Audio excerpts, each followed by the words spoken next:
Today I want to make another test with this 300 watt turbine from China. I've had that hooked up once in one of my first videos where I just had a very limited water flow. Right now the water flow is pretty good. Coming out of here, out of there, and we are missing plenty of it.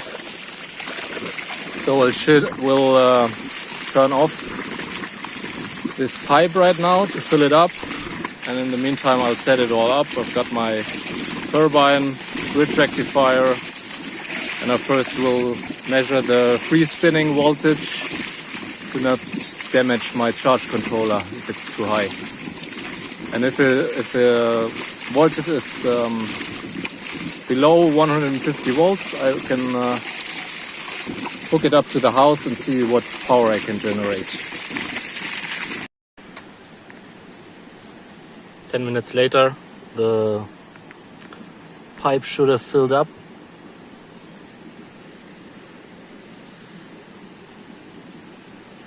Let's turn that thing on.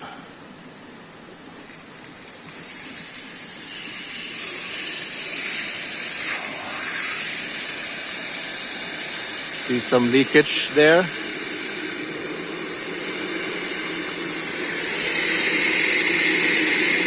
Starts spinning up.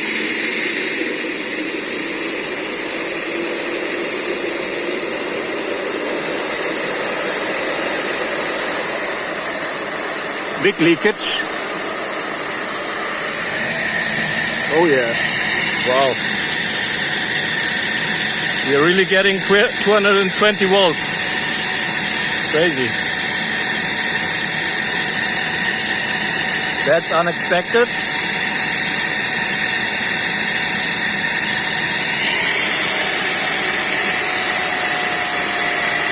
Better shut that off.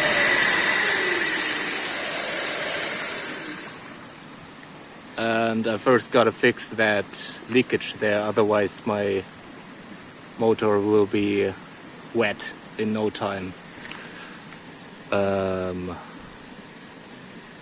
Wow. To be honest, I didn't expect the voltage to go up that high. And it is rated at 220 volts and 300 watts. Yeah, like I said, the problem is my charge controller can only handle 150 volts max. So I would first have to I have another charge controller, but I first have to hook it up to be able to test it now. This was the old charge controller that I used for the Pelton turbine, for the Hoverboard Pelton. And this is the different one with the higher voltage. Since I measured 226 volts free spinning, this will be fine with 250 max. It's all hooked up. I need to configure it for the 24 volt battery bank, and then I'll go down to the river again and test it. Now back to the turbine. I've made some proper connections here with a good insulation, same for these ones, because high voltage is no joke anymore. Put a seal in here, tied this to the motor itself with some metal wire so it doesn't get pushed off. You can see the Pure Chess hydro generator, 300 watts and 220 volts at 3500 RPM. Since we measured 226, this means we should have had more than 3500. Let's see how much power we can get out of it. We're going back down.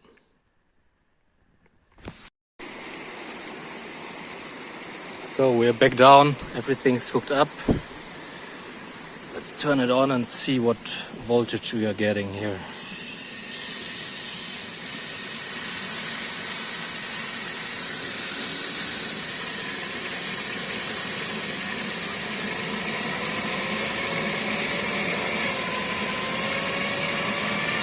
See how it dropped down, the charger's pulling it.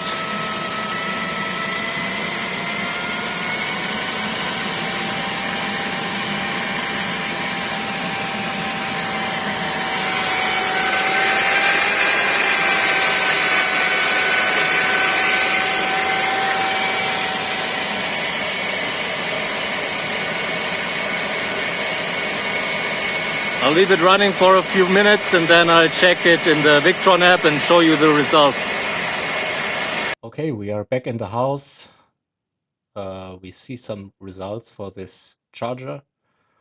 My test lasted about 10 minutes.